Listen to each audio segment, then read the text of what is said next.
Hi, everyone. My name is Jerrad Dahlager, and I'm a cloud security architect who works with Purview across a lot of different environments.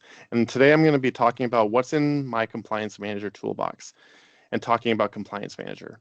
Compliance Manager is one of those tools where the documentation tells you what it does, and Microsoft does a really good job of explaining what it does and what it is. But where I see a lot of organizations struggle is because no one really shows you how to use it when you're three frameworks deep, especially in a lot of audit prep. And that's what I want to share today.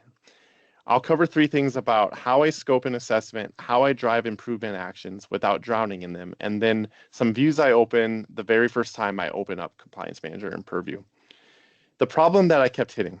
Here's one of the scenarios that shaped my workflow. An organization, let's say they have CMMC level 2 on the roadmap, an existing SOC 2 posture, and somebody in legal just asked them about ISO 27001.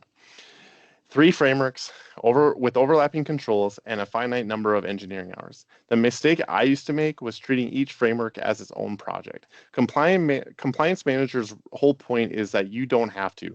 The improvement actions are shared across assessments. One control implementation can move the needle on 4 different frameworks at once. Once that clicked with me, my whole approach changed.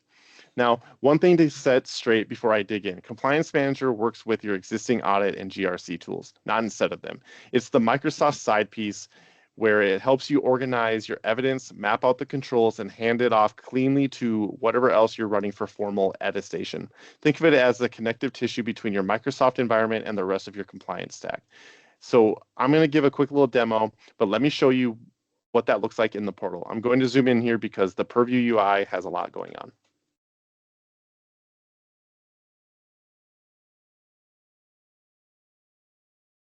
So here you see Purview and Compliance Manager opened.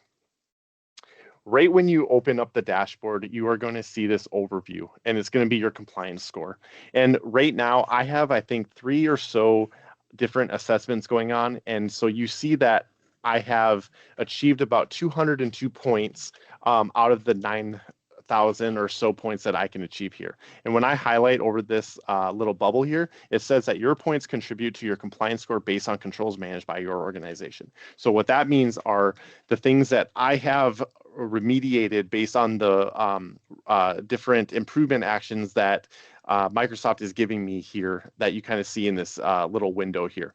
The Microsoft managed points achieved here is showing that Microsoft in the back end has done their due diligence to contribute to this compliance score based on the controls managed by Microsoft as a cloud service provider. So as you see here, you're going to see some of the different improvement actions that Microsoft deems key to my environment.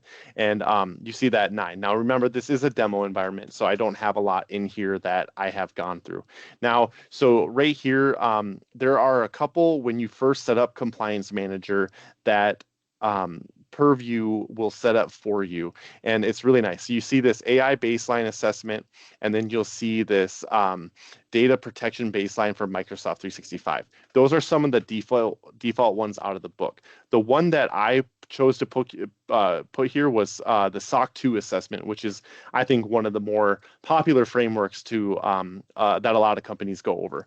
So when you drill into each of your assessments that you have started, it will show you how much of a percentage of the assessment actions that have been completed. You obviously see that I'm struggling here in this environment, and from the Microsoft perspective, they've achieved all the different points. And then when I go to the controls, they give you a nice little graph here, and then you can actually drill in and go to each control and see what points that you achieved in the control area.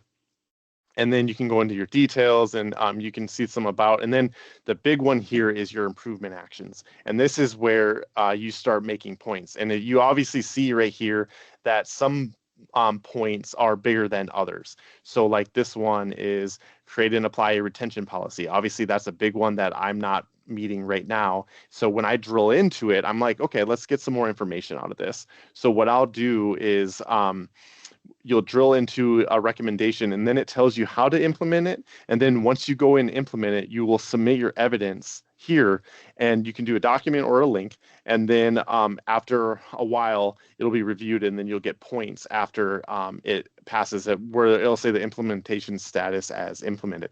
And there's a lot of improvements that have come into Compliance Manager over the last few years, but I have been a huge fan of what the different offerings it has. It has a ton of different templates that you can use for all sorts of different frameworks. I do a lot with NIST, I do with ISO. So as we talked about ISO, you see that ISO 27000 is here. It has all the different sort of templates you can use, and creating an assessment is as easy as just clicking into a policy that you want to do. So if I wanted to do, let's say, PCI-DSS, I can click into it.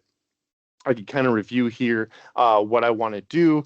And then if I want to do an assessment, I just go hit here, hit add assessment, and then I choose what template. And you see there's about 387 of them that pop up. So if I want to do ISO, you see that they pop up right here. And then I just would look at what one means more to me. So then I click save, hit next. Let the name, keep the existing default group, obviously Microsoft, and you can add services in here as they show up, and or you can create a new service. But right now we're doing Microsoft 365, and I'm gonna hit create assessment, and that's just pretty much right out of the box to get started for an assessment that means more to you. And then once that gets going, you'll see your assessments here. They'll group up here, and remember, to get to each one, you can drill into them individually. But if you want to see them all together, which is one of, I think, the best features of Compliance Manager, as you see here, you see what assessment is pulling up. I can say, if I go to regulations, I can say, hey, look, I only want to see ISO 2717 and my SOC 2 one, right? What I can do is then I click that, and then the only ones that show up are the ones that I selected. And I can change the provider. I can do Exchange Online. I can say, hey, can you give me ones that are failed? It might not have any here. But I really like how Compliance Manager does its out-of-box way of sorting the different recommendations that it offers to you. Now, remember, like I said before, Compliance Manager is a toolkit to help with your existing GRC tools. I am one of the biggest fans of Compliance Manager and what it can do for my organization or any organizations that I work with daily, that to really help drive governance in their environment, to get them an idea of how they're doing of that framework inside of M365 and other tools within Microsoft. Have a great day.